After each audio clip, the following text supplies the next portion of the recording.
Welcome back to AMS Illuminations, the podcast from the Academy of Marketing Science that shines a light on the people, ideas, and innovations shaping the future of marketing. I'm Brad Carlson, and this series is part of AMS's broader commitment to professional development. Each episode explores timely insights from top scholars and educators, covering career paths, research breakthroughs, classroom innovations, and the real-world impact of emerging technologies. Today, we're continuing our sales series with someone who sits right at the intersection of research, practice, and community leadership. I'm thrilled to be joined by Dr. Deva Rangarajan, Professor of Marketing at IESEG School of Management in France. Deva's research focuses on B2B marketing, sales enablement, customer success, and how digital technologies are transforming customer-facing roles. But he's not just publishing papers. He's working side by side with companies to drive actual change. He's worked with major global companies, names like Siemens, Philips, Johnson & Johnson, Medtronic, Schneider Electric, and many, many more, helping them design strategies, train sales teams, and rethink what it means to build customer relationships in a tech-driven world.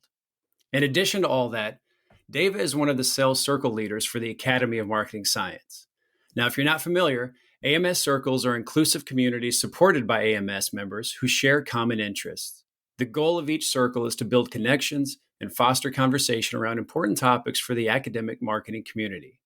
Circles can be built around any theme, whether that's sales, AI, ethics, DEI, or something else entirely. If you're interested in starting or joining a circle, please reach out to AMS Director of Circles at the email listed on the AMS website. So the theme for today's conversation is From Data to Deals, the Future of Sales. We'll explore how data psychology and technology are converging to reshape the sales profession and what that means for research, teaching, and practice. So whether you're a marketing scholar, a sales educator, or a practitioner navigating the digital shift, you'll find something here you can put to work. David, thank you so much for being with us today. Brad, thank you so much for this opportunity to come and share some of my thoughts as well. When you hear the phrase modern sales, what does that mean to you right now? I can only say dealing with complexities, right? The idea of VUCA and volatile, uncharted territories, right? Looking at a lot of chaos, ambiguity. People have always said that that's been about sales all along, but never before have we seen so many things coming together. The idea is that too many things coming together at the same time, and salespeople having to deal with it as well, right? And the interesting thing is it's just not about salespeople. It has an impact on sales leaders. It has an impact on sales educators. So essentially, we are seeing a lot of things happening. So I would just say a lot of turbulence, at the same time, exciting times to be in sales. That paints such a strong picture. Now, let's dig into some of these forces driving that evolution. Yeah. We're seeing seismic shifts, AI, globalization, rising buyer expectations. Which of these or something else do you think sales leaders need to act on most urgently? And what about researchers? What's most pressing from a theory perspective? Oh, Brad, where do I begin, right? I think probably 3, 4 days is what I will need to talk about all this as well, right? But let me begin by saying that the technology has always been there. Yes, it's evolving at a rapid pace, that's for sure. But the purpose of technology has always been about enabling the sales team or any function in an organization to do their jobs better, right? Even though we're talking about sales, I'm sure that the purpose of technology has always been to make it a lot more easier for people handling them, right? Be it in operations, be it in management, in whatever field or whatever function that you're in. But the purpose of technology has been an enabler. But what we have to take a step back is to understand what is technology enabling with your customers. So essentially, your customers are becoming more and more demanding. Your customers are not waiting for your salespeople to come and talk to them. More importantly, where that becomes more critical is because of all the geopolitical shifts that you see happening around the world. So suddenly you start regulations coming in and buyers scurrying to see, wait a minute, where can I find the next best supplier? So again, you have technology, but now technology is going to enable this, right? So you had COVID, again, was a shock, but technology was the underlying basis which said, okay, you know what, we're going to all move into Zoom.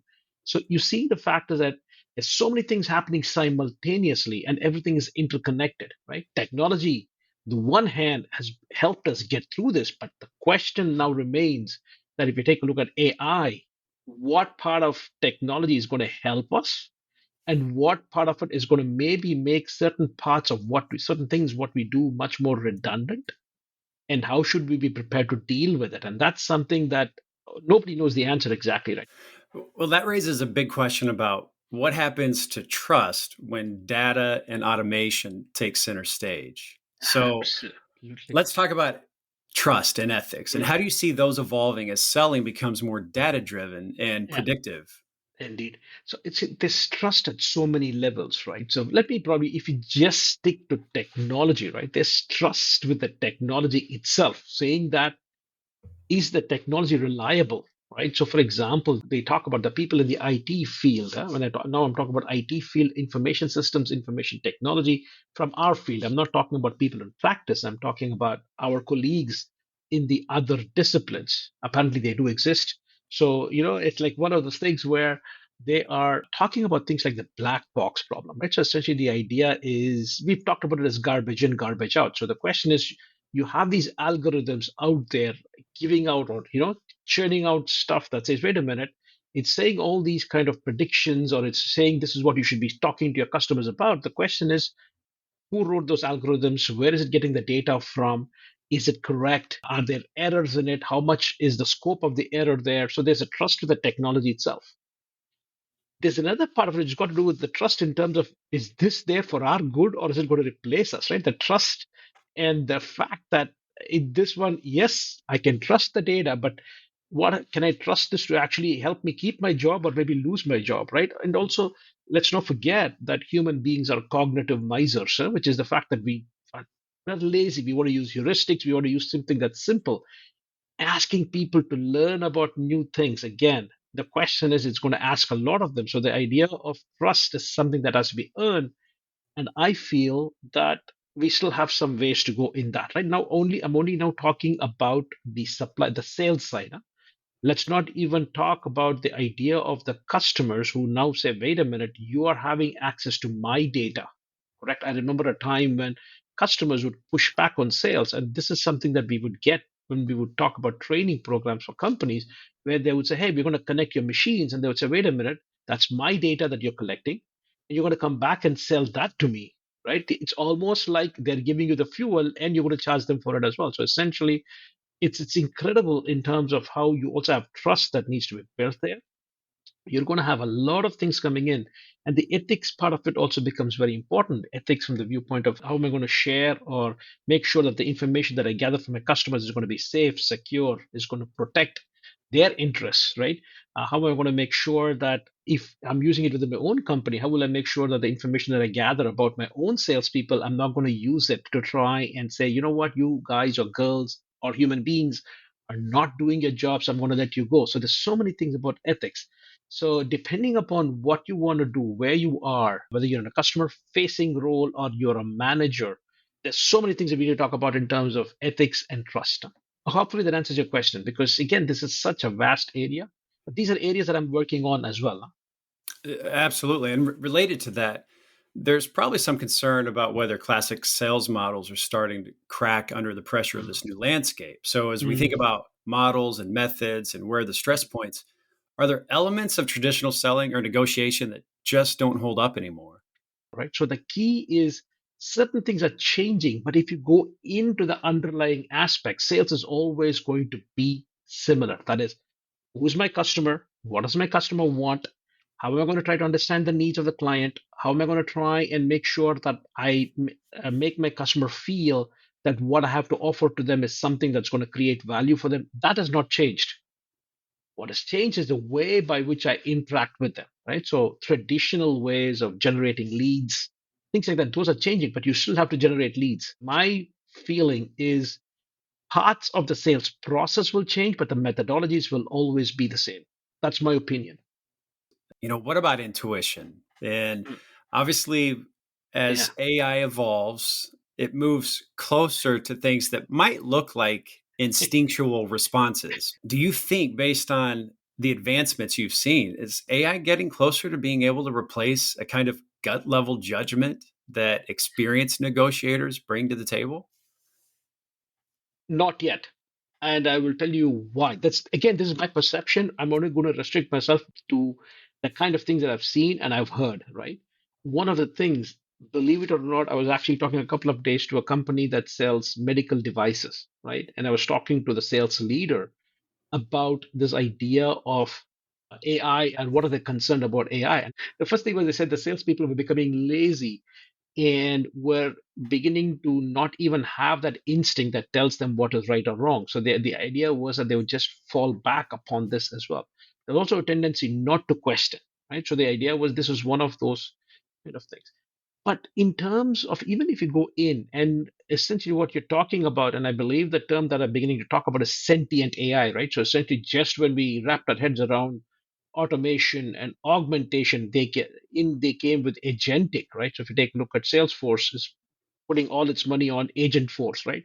And then you wrap your head around agent, and then in comes sentient, saying that wait a minute, we also want to start talking about things and acts like a human being, right? So essentially, from that perspective, but for that to happen, again, this is my perception. It's not that it's not possible, but you need to have data in the system, right? And for you to have data in the system, and therein lies where my dissertation was 20 years ago, which was if I can convince my salespeople to do a good visit report and actually enter data into the system, which says what actually transpired in a conversation, then at least you can say the data is good, but what comes out of it is a question, right? So for you to reach the level of sentience, you need to train AI, or at least AI need to be trained. But if the quality of the data is not good, I think in most situations, even agentic is still far away.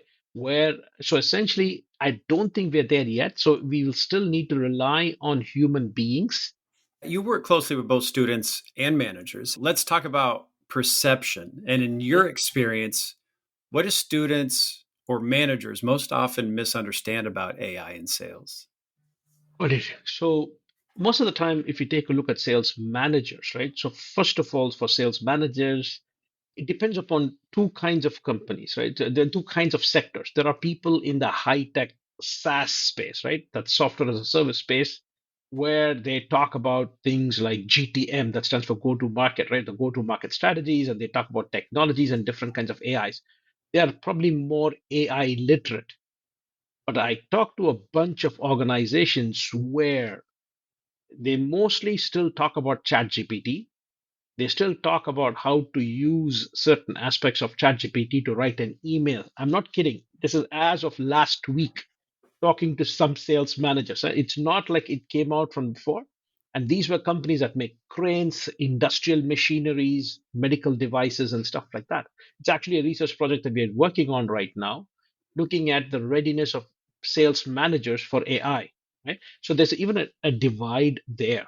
Right. Now, if you take a look at students, see, it depends upon what you mean by students, right? Because the students, if they're just taking an introductory class to sales, they only know about AI is more in terms of ChatGPT, right? Saying, for example, how can I use ChatGPT to actually solve the case the professor is giving me, right? Or help me answer those questions.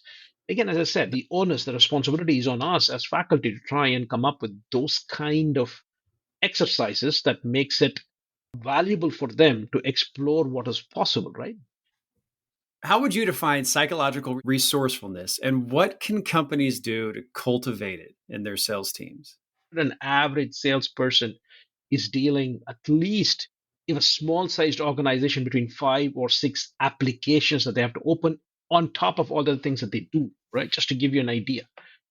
Now, when you take a look at all this, right, the shifts that have happened, the one of the most important thing I have to do is that I have to take care of myself as a salesperson. And I'll get to the organization in just a bit, which means that I have to protect my well being. I have to make sure that in dealing with all the complexities that I have, all the stress that I have at work, that I should not burn out. Then, what can an organization do? Of course, the easiest thing is recruit every person with grit and resilience, but that's great. But again, most of the time, you see people, this trial by fire. People learn from their kind of difficult situations and come up from it. So, what organizations can do is one, as much as possible, have very clear kind of, what can I say, employee value proposition. The employee value proposition is, what is their vision about their employees? What do they want? What do they stand as a company towards employees? How will they value what the employees bring to them? And essentially, how and what will they do to try and encourage the employees to be as best as they can? So what normally I tell any student, it's few and far between, any student that comes to me and says, hey, tell me what kind of companies, I say, always go ask a hiring manager, what is their employee value proposition? That is, what does the company stand for as well, right?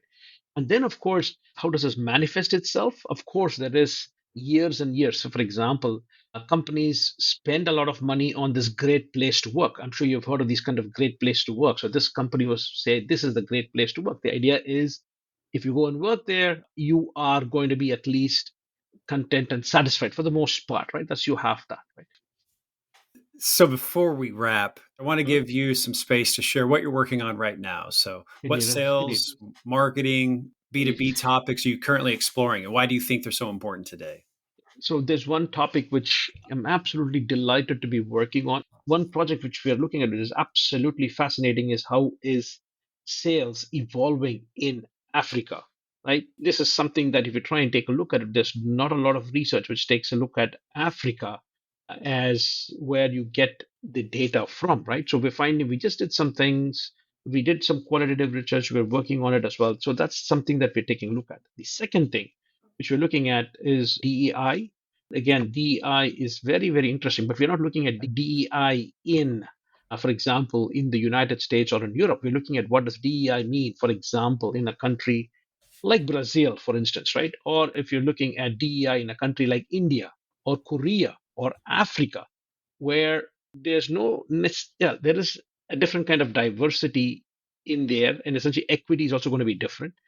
Sustainability is a topic that we're working on as well. So everything that has an impact on sales. So essentially, what we're trying to say is everything that I talked about before. Remember, I said there are so many things shaping the world of sales. We are mostly looking at what are some of those things shaping, and we're also looking also at how the sales part is changing. Things like conversational AI. How, what does that mean? Customer success, which is again something where more data would mean that your customer is saying, okay, I see that you're connecting all your machines. Now you tell me, you promised me that you would get me these outcomes. Are you delivering on those? Right?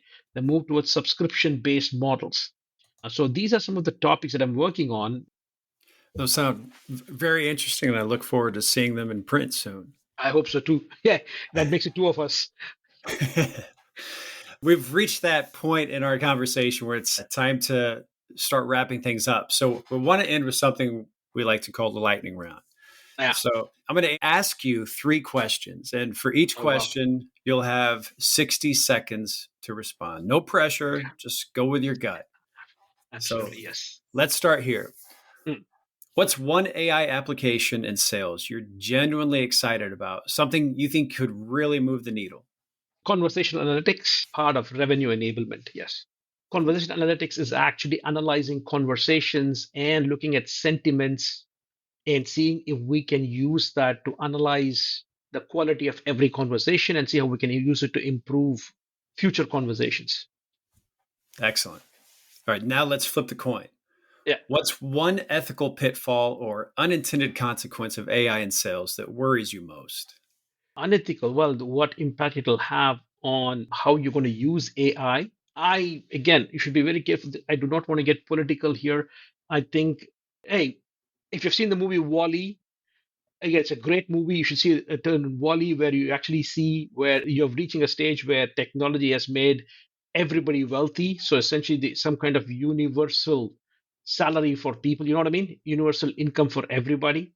If we don't get there, it's going to lead to a lot of inequality in society, and it is going to lead to a lot of problems in the future. That's my fear for AI. More societal. All right, and finally, Yeah. what's one misconception people still have about what actually drives sales performance? Oh, incentives. Absolutely. If I take a look at almost a lot of papers that say, oh, what motivates salespeople? Incentives. I am fed up personally, right? Fed up of this. The reason being that some of the top journals look at incentives because that's one thing that can be manipulated. And if you can manipulate, you can run an experiment. If you move away from a very Anglo-Saxon approach towards motivating people, you'll find that there are different ways of motivating people, and it's not always about incentives. Right? So essentially, that is what I think is overrated. Now, is it important? Yes, it is. But there are other factors you need to be thinking about as well. David, thank you so much. This has been a Thank you. fantastic conversation, wide ranging, insightful, and grounded in the kind of real world perspective that so many of us in the academic and business communication value. You've helped us connect the dots between what's happening in the field, what we're teaching in the classroom, and where our research needs to go next. And I think you've left us all with a lot to reflect on when it comes to the evolving role of sales professionals in a tech-driven world. So thank you again for joining us and for your leadership in the AMS circles and for continuing to push the conversation forward. Thank you, Brad, for the opportunity to talk to you. And thank you to everyone who listened to our conversation today in AMS Illuminations. Check out all of our episodes streaming now wherever you get your podcasts.